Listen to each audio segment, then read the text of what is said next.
action. So we are recording this session, and I am very, very happy to host this last lecture of our series. We had two fantastic lecturers, speakers before, and now we're going to have a third one that's going to be amazing. My lab has hosted this series of journal clubs during the summer, so we can also enjoy some science during the summer. But because it's summer, then we are recording every session and we're putting it on YouTube, and I will make the link available through different platforms so everybody can watch the lecture again through YouTube. So without further ado, this is the third lecture, and it is my honor, really a great privilege to introduce Sara Patterson, Dr. Sara Patterson. She's our own researcher here at the University of Rochester. One of the reasons we are so proud and happy to be here. She's been doing fantastic work. She's a neuroscientist with a really focused interest on how retinal ganglion cells work in vivo. She has a bachelor's degree in neuroscience from Dickinson College. She has a PhD in neuroscience from the University of Washington, where she worked with Jay Nitz, and her thesis was about structure and function of S-cone opponent circuits in the primate retina. So you can see that even at the early stages in her career, she was already very interested in what she's going to talk about. Since 2020, she's been a postdoc with David Williams, a name that doesn't need any introductions. And I think that the work that Sara and David are doing together is a beautiful combination of, on one hand, the intellectual curiosity of solving a neuroscientific question that we are going to hear all about now.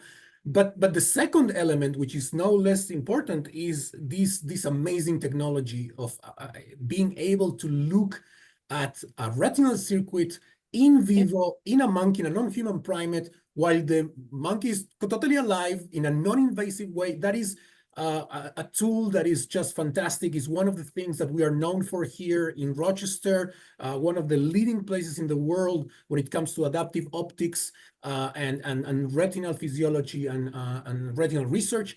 And the title of the talk is Functional Classification of Foveal Ganglion Cells in the Living Primate Eye. So now I'm going to stop sharing, and Sara, please go ahead, share your. Okay.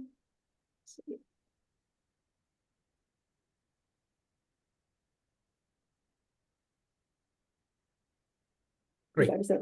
Yeah, works well. Yeah. Great. Yeah, thank you for the introduction and the opportunity to speak today. I'm excited. Let's see. Let me get my laser pointer set up. We're ready to go.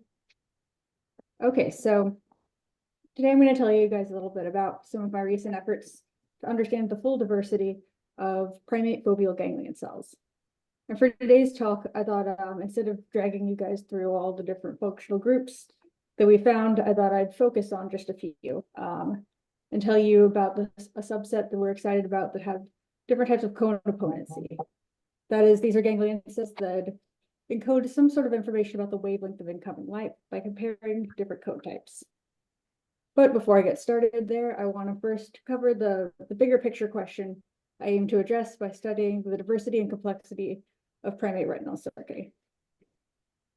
So we once thought the primate retina was relatively simple compared to other species, but it turns out it was just relatively explored. And even today, we still don't know just how many amacrine cells or ganglion cells we have. Sorry, I have to use a pointer. Here we go. Amacrine cells, ganglion cells. However, we are making good progress in furthering our understanding of this diversity, and the challenge that has emerged from that work is how to place it in our larger understanding of primate vision, which still assumes a very simple primate retina. Now, in our standard models of primate vision, the retina's job is really just to compress incoming visual information for optimal transmission to the cortex. There, that information gets unpacked, the retinal image is rebuilt, and only then do the computations that actually define visual perception and behavior begin. So if the retina does its job well, it really is like the image is going straight to the cortex. Now, the retina's job is often called the retinal image. From each eye, you get three different types of information: spatial, spectral, and temporal. So it is really like a TV camera for the brain. And so the primate retina's role in these models is really just to efficiently provide an accurate representation of the external world. To get a little more specific, these models are mainly based on the three most common primate ganglion cell types and their projections to the LGN, and then on to V1. But we know that there are other ganglion cell types projecting these layers of the LGN and projecting to brain regions other than the LGN. But overall, we honestly seem to be doing pretty well with just these three. I wouldn't say any of our models really need extra ganglion cells. And that's a bit disconcerting because it's difficult to reconcile with the complexity and the sophistication that we see at the level of the retina. See, in fact, there are at least 70 retinal neurons that currently have no place in that picture of primate vision, which indicates that we may understand just a small fraction of the visual processing that occurs in our eyes. So for years now, we've been saying, at least those of us who study the primate retina, we've been saying primate retina is smarter than we thought, that it must be doing something more for vision. Now, these textbook models have endured, however, in part because I think we need to be a little more specific to say how much more is the primate retina doing and more of what exactly. These are the questions I'm interested in answering. And it turns out that color vision and the cone-opponent ganglion cells I'll tell you about today turns out to be an excellent model for exploring these questions and the tension that has emerged between our current models of primate vision, our growing understanding of primate retinal circuitry. So we have three cones, L, M, and S, which stands for long, medium, and short wavelength sensitive. We see color by comparing these cones. The colors we see at kind of the highest level can be described along two opponent axes with four fundamental hues, red, green, and blue, yellow. We call these fundamental because every other color can be described as some combination of red, green, blue, and yellow. We call them opponent because there's kind of an antagonistic push-pull relationship. No color is simultaneously red, green, or blue and yellow. In addition, orthogonal to these, kind of coming out of the screen, is black and white. Now, some of the earliest recordings from neurons of the primate retina and the LGN found that these pathways, the three most common primate ganglion cell types, do indeed respond to red, green, blue, yellow, and black, white. And at the time, this was in the 60s, this was really a groundbreaking finding. We even started calling these cells the red-green cells and the blue-yellow cells. Now, it's the cone inputs where the story becomes interesting. See, a series of influential studies in the 80s identified these cone inputs and called them the cardinal directions of color space. Here I'm showing you just the two chromatic axes. Here you have L versus M. We're comparing L cones to M cones. And here you have S cone activity, while L and M cones remain in phase. And around this circle, you see the colors perceived with different combinations of these two axes. You might notice a small problem. So the small bistratified ganglion cell, the one we call blue-yellow, these are the colors that cell responds best to. You'll notice that they aren't exactly blue and yellow. If we want to be very precise, the small bistratified ganglion cell is really more like a lavender lime cell. And so the studies that identified the cardinal directions, they were measuring color detection, which is an important part of color vision, but it turns out it doesn't completely predict color appearance. To actually get blue and yellow, which you can see here with the arrows, you need to combine L versus M opponency and S cone input. So to get to blue, you need a little bit of M minus L, and you need to add some S cone activity. So these are the cone inputs you need for red, green, and blue, yellow. That's M versus L plus S, L versus M plus S. And details of that. So the mismatch between these cone inputs and the cone inputs to our most common ganglion cells, that might seem like it's a problem. It certainly raised the question, okay, why do we have these cells? If not to be red, green, and blue, yellow? Why have these cells that are close but not quite red, green, and blue, yellow? But you see, if the point of retinal coding in a primate is just to transmit the retinal image to the brain, then whether or not these cells could explain color perception really doesn't matter. That's the kind of thing that happens in the cortex. What matters is compressing wavelength information to fit through the optic nerve, like we talked about earlier.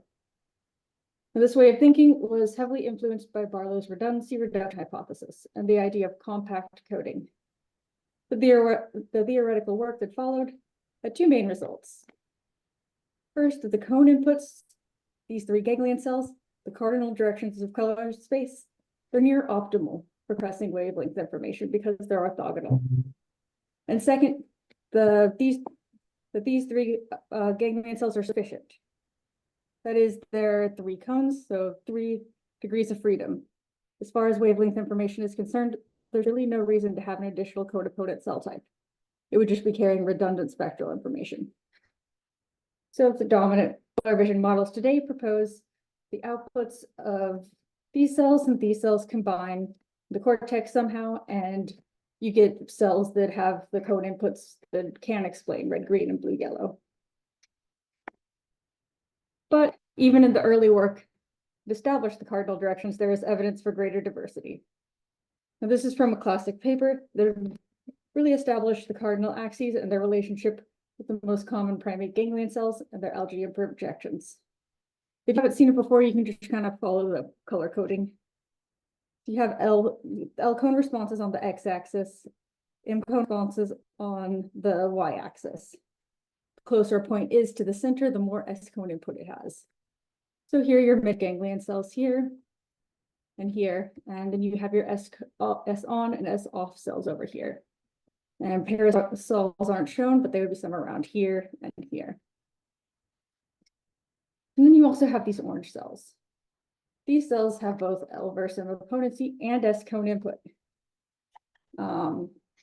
It turns out the existence of these cells has been pretty controversial in the field. Most of the color vision field doesn't really believe that they exist.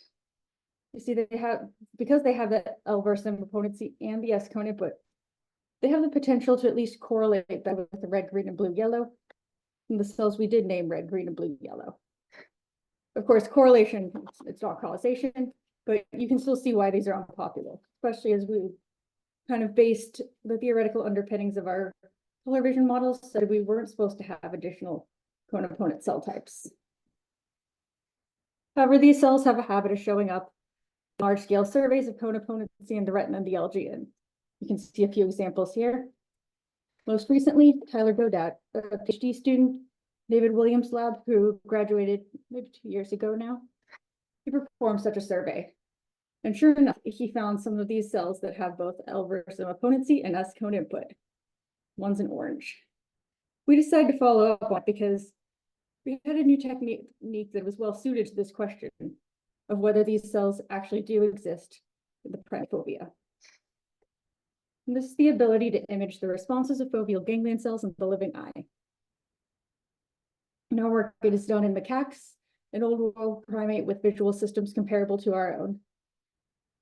And these macaques express the calcium indicator GCAMP6 in the ganglion cell layer around the fovea.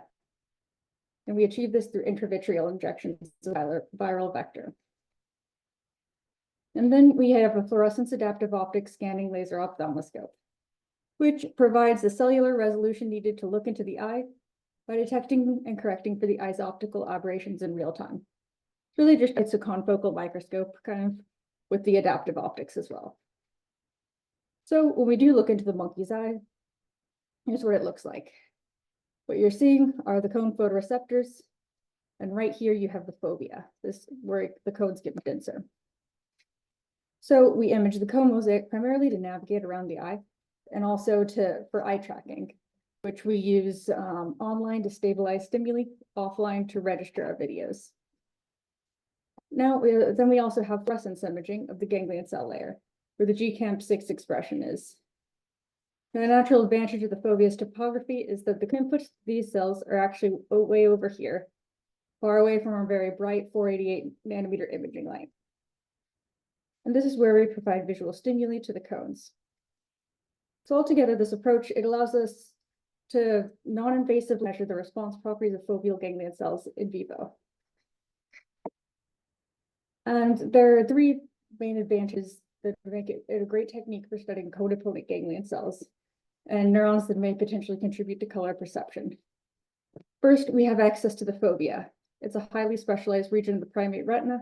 It's critical for color vision, but it's also very fragile, which is largely limited study with ex vivo electrophysiology techniques and kept those techniques in the peripheral retina. Second, we have population imaging. We can look, when you're looking for rare cone-opponent ganglion cells, it helps that you're imaging 200 to 300 at once. And finally, this technique is non-invasive. So we can do longitudinal imaging. We can return to the same population of cells in subsequent experiments.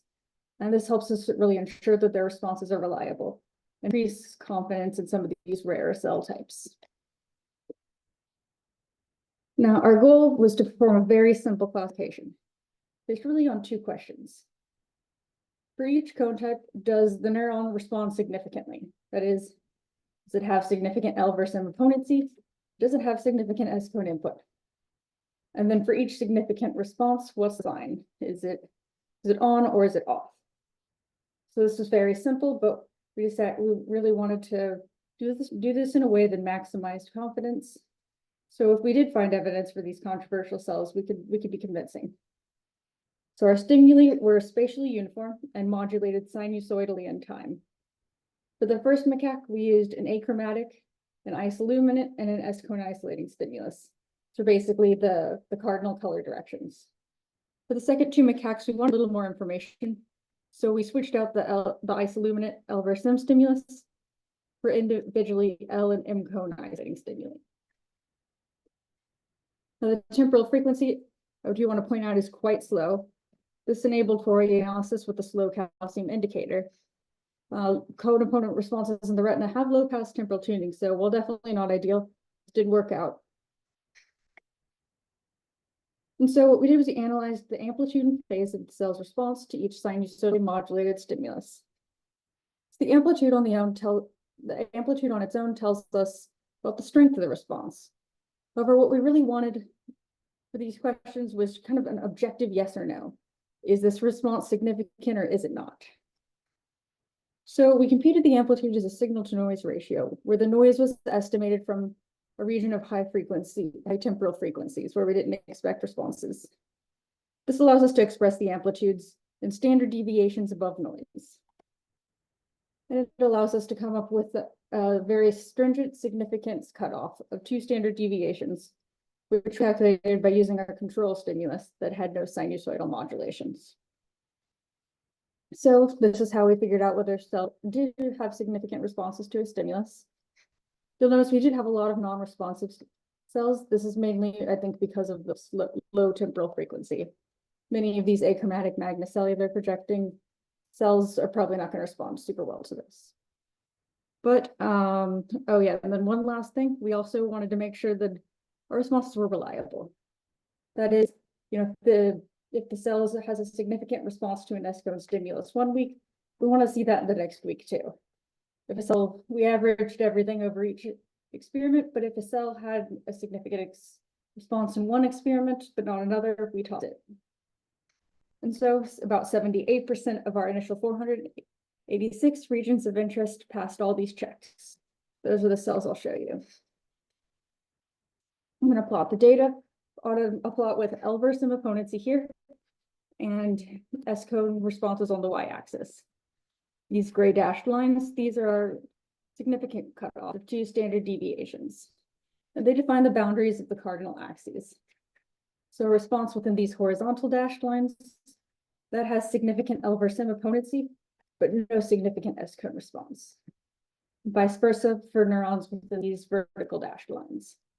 Neurons here only responded to our achromatic stimulus.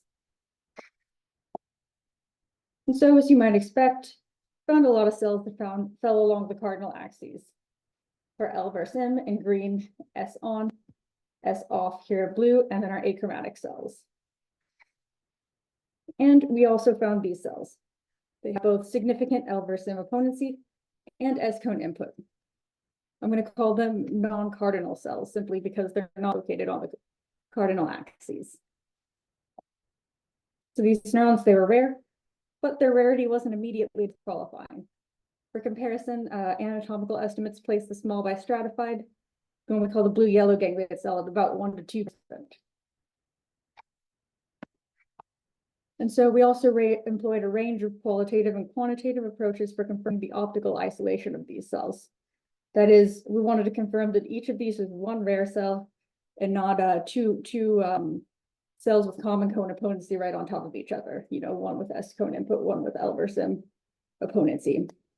I won't argue through the details of this, but they're all in our paper if you'd like to see that. Now, this whole study was designed really to maximize confidence in detected non-cardinal cells. So really it was geared to get this one result. But now that we have that data, it turns out there are some questions that emerge about it and some interesting things that we found once we dug a little deeper. So first, right off the bat, are some of these groups more common than others? So here you see the 9 possible cone-opponent combinations that our classification produced. Then for the you see how many cells we had per group. And you can notice, okay, definitely we're getting more S-on cells and fewer S-off cells. The thing is, when you're working with a population of really rare ganglion cells, it can be hard to know whether your data is actually representative of the underlying population. So we're going to want to think about this a little carefully. One thing we can do is look towards other data sets that have identified cells with these cone inputs in the past. And this can give us some perspective on how normal our results are. So early work in the retina found equal numbers of each group, whereas Paul Martin's group in the LGN found just the M minus L plus S group had less cells. And then in the cortex, interestingly, there are more L versus M plus S cells. That is these 2 quadrants than these. So we do see some variability in the literature, nothing super conclusive. Again, I think because each study has a very low density of these cells. Now, one other thing we can do is we can look at the expected densities of the cardinal S code neurons, provide us with context. Compared to previous estimates on the density of small bistratified ganglion cells in the fovea, the density of our S-on cells is actually a little over 2 times higher than we would expect. So it's possible we are seeing a little bit of a sampling bias. Something important to know about our study is that we're imaging basically a plane within the ganglion cell layer, but the cells are stacked one on top of another. And so we're kind of cutting through that ganglion cell layer and imaging just one region of it. Because ganglion cells are functionally, are kind of coarsely stratified within the ganglion cell layer. We may be imaging a region that has more, say, more S-on neurons than not. And that does seem like it could be a viable explanation. We do just across the board see more S-on neurons. One final thing to point out is that so this axis, it's L versus M cone responses. We did find some cells that had either L or M cone input, along with S cone input, but we couldn't plot them on this graph. So I've just listed the numbers we found down here. You'll see we did find quite a few S-off cells. So this also raises the possibility that perhaps somehow our stimulus is not as effective with S-off responses. So I'd say jury's still out whether some groups are more common than others at this stage. Another thing is that these non-cardinal cells, they certainly seem more variable, right, than the cells along the cardinal axes. So first off, I want to point out that it's not a flattering plot for these cells. See, there's going to be greater spread just because they're varying significantly across 2 dimensions, whereas the cardinal axes vary along only one.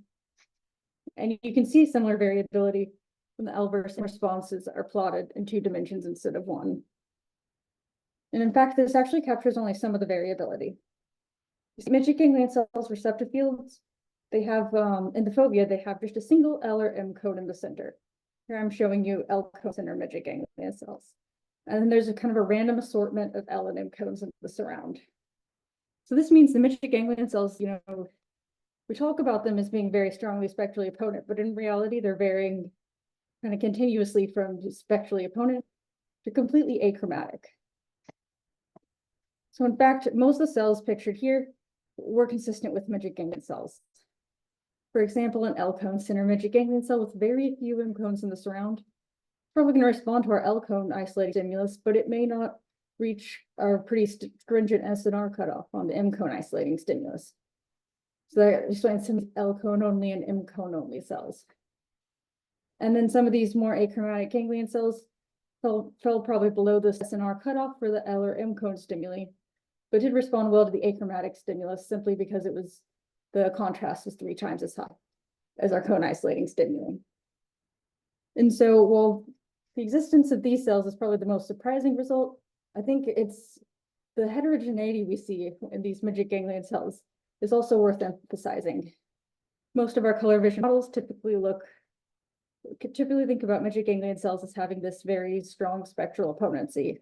Incorporating more of this heterogeneity in their responses, the degree of their spectral potency, I think will be really interesting for color vision models moving forward.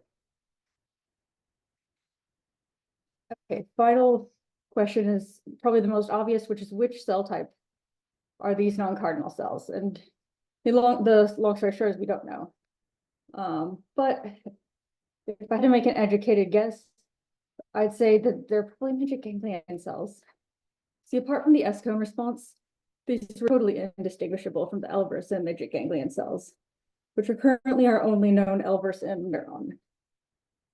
And the idea that this could be some like varying strength S-cone input to L versus M midget ganglion cells would also give us an explanation for why we found all these cells as well.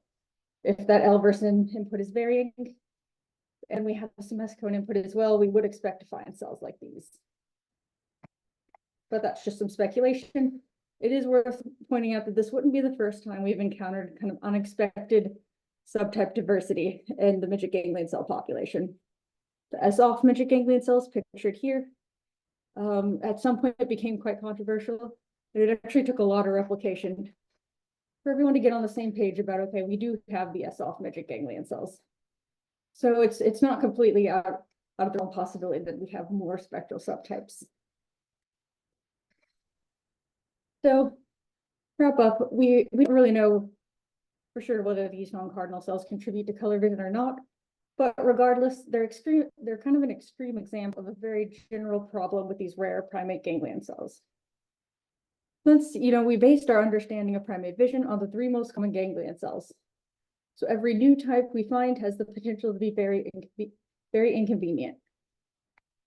So rather than thinking of these new cells though as problems for existing models, we could just think of them as opportunities to think in ways about the primate retina and ultimately develop a more comprehensive model of the primate retina's role in vision. And we have a lot of these opportunities. Rare codipotic ganglion cells is something I started working with in my PhD. I'm looking at these S versus L plus M cells. These all fall along the cardinal axes, along the cardinal S-cone axis. And we have 6 different types, all with roughly the same S versus L plus M spectral tuning. Then we have our L versus M midget ganglion cells and potentially that'll look two. I'm not sure how to divide these up into exact types, but definitely more along the L versus M axis now. So if we would kind of take this back full circle at the beginning, we talked about how we typically think of the primate retina and the theoretical models we use to explain how the responses of retinal ganglion cells are used downstream. Particularly for color vision, we talked about redundancy reduction. That's been a huge idea for the retina. The idea of compact codes. But if you see here, this is a ton of redundancy in terms of wavelengths. It's not a compact code at all. And so with all these different cell types, we need to try new ideas to kind of reconcile why we have all these cells and what they're doing for the primate vision. One thing we're exploring is the idea that instead of encoding an accurate representation of incoming light, maybe some of these ganglion cells are encoding a useful representation. That is, maybe the computations that define visual perception and behavior, they don't wait until the cortex to get started. Some of them might be happening at the level of the retina. And so what we're doing to try to understand these cells, and hopefully these as well, trying to place them in the context of actual visual functions. For example, what does an M1 IPRGC have spectral potency? Maybe it's not just sending wavelength information to the brain. Maybe it's using that to encode a specific feature, like the changes in the spectral distribution of the sky that occur as the sun rises and sets. So we're just trying to work on slightly different hypotheses that allow us to come up with stories for these cells and hopefully ultimately come to a better answer for, just how much more the primate retina is doing and what exactly it's doing more of. Okay.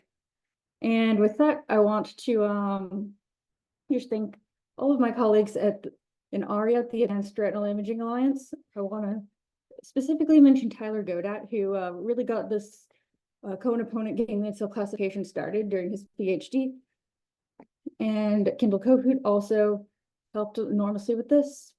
And then my own lab starts here, as Michael mentioned, in about 2 weeks now. And thank you for listening. And hopefully be interested in any questions or some discussion. Excellent. Thank you so much. Yes, we will open the floor for questions. Anyone that wants to ask anything, please unmute yourself and go ahead. If not, I have a question, but yes, Len? Hey guys, nice Hey. talk. I'm way over my head in this field, so I apologize if this is like a really ignorant question, but I'm curious about if there's any interaction between, there's all this diversity of the ganglion cells, but there's also a widespread, at least in humans, between the L to M ratio. So like is there a connection between those things? Like we see this diversity in ganglion cells, is that for only animals with the same L to M ratio, or is that somehow reflective of different LM ratio retinas? That's a good question. A few different answers. In macaques, we looked less at LM cone ratios. I think what we have now looks like it's often 1-to-1 in the fovea. So perhaps that's not as big of a factor here, but it's such a fascinating topic for humans because if you think about color perception, some aspects of color perception are incredibly stable, regardless of LM cone ratio, almost like miraculously stable. Like Right. everyone sees yellow at about the unique yellows located at about the same place for everyone, even if you have 15 L cones for every M cone, or if you have like many more M cones than L cones. So it's interesting where we do get stability and consistency, and then we don't get a ton of variability. Of course, other things like unique green perception, that does vary wildly, just like you'd expect from LM cone ratio.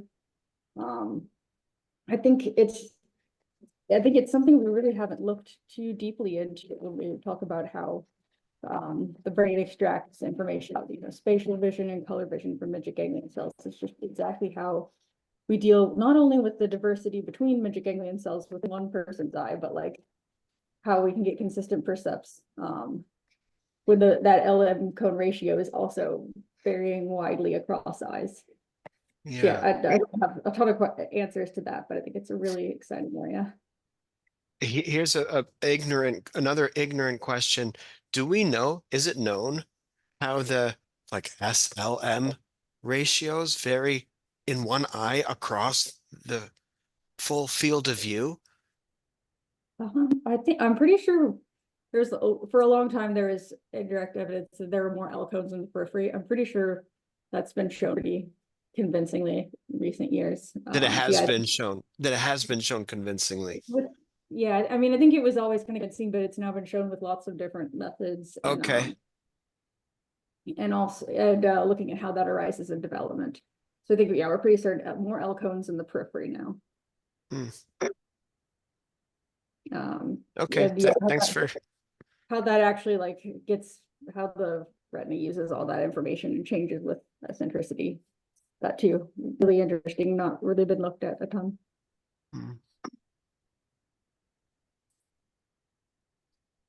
Any other question? Someone else? Okay, so I have a question. So obviously monkeys don't talk, but they can do pretty complex behaviors. They're very smart animals. I mean, after us, they're supposed to be the smartest.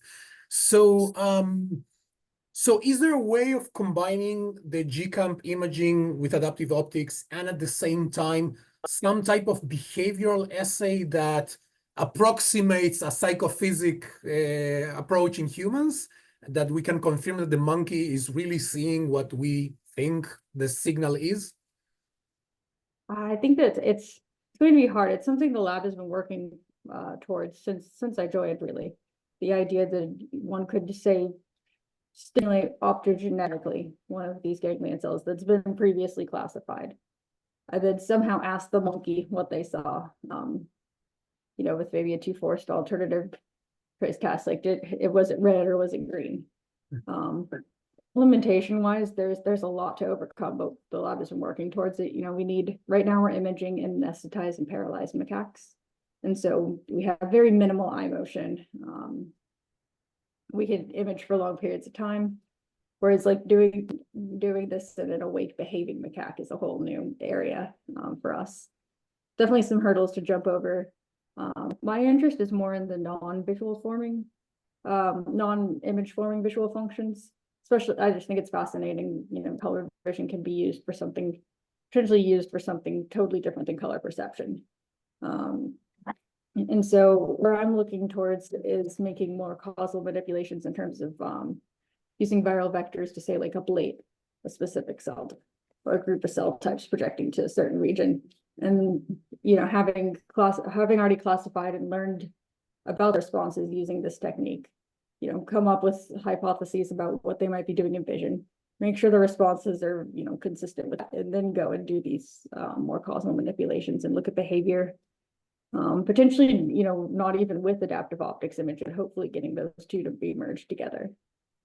So when I look at totally unrelated to color vision, but the one I'm going to look at next is the optokinetic reflex, and whether direction selective ganglion cells contribute to that by ablating those selectively. I see.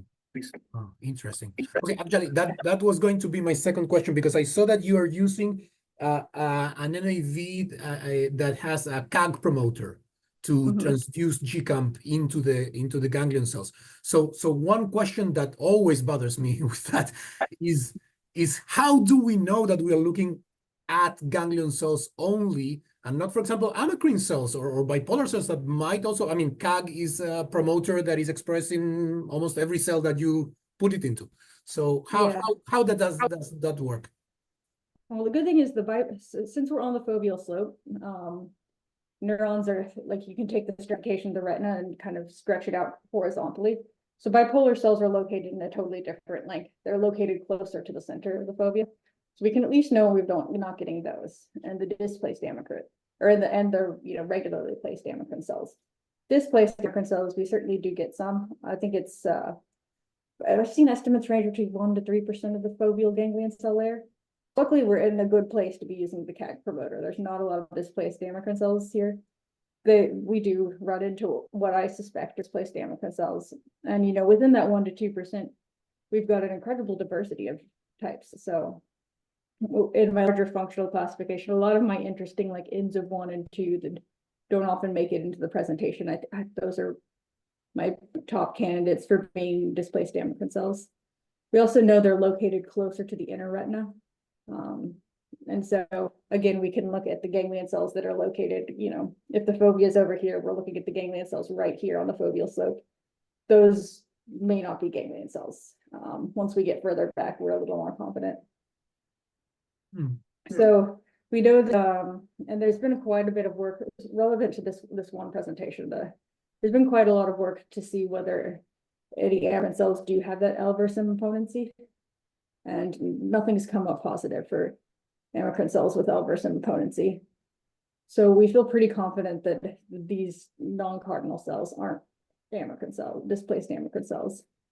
Also, because their density outnumbers what we'd expect for displaced amacrine cells. But yeah, we've tried SNG, I think it's SNGC. We've tried ganglion cell specific promoters, but we haven't gotten a strong expression. Right. Definitely something we're working on though. Okay. Also, Juliet reported on this method that they have now when they peel the epiretinal membrane, and that increases the penetration of the virus into the ganglion cells, right? So have you also been working on that technique? I've helped out with her graduate student. He's been classifying cells a bit with that technique, but I haven't personally looked into it because you know, the phobia is an area that has been so hard to access with more traditional techniques. So there's so much to do in phobia.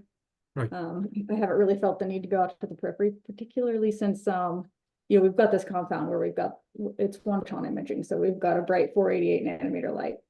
Yeah. We want to go more peripheral, we're going to need to switch to like 2P, and even so, I think, you know, you're still driving the code some. So definitely someday, but there's a few kind of technical things we need to overcome to get there. Right. This is really fascinating. You know, we are mouse people, so for us there is no macula, there is no fovea. The retina looks like it's just a spread of cells, and it's a very different way of thinking about how this works. Okay, any more questions? Anyone in the audience? Okay, perfect. Sara, thank you so much. Fascinating talk. Thank you very much. And again, this will be all on YouTube, accessible for anyone to watch and rewatch. And thank you everybody for participating in our series. And see you next summer. Thanks again for the opportunity. Bye. See you. Bye-bye.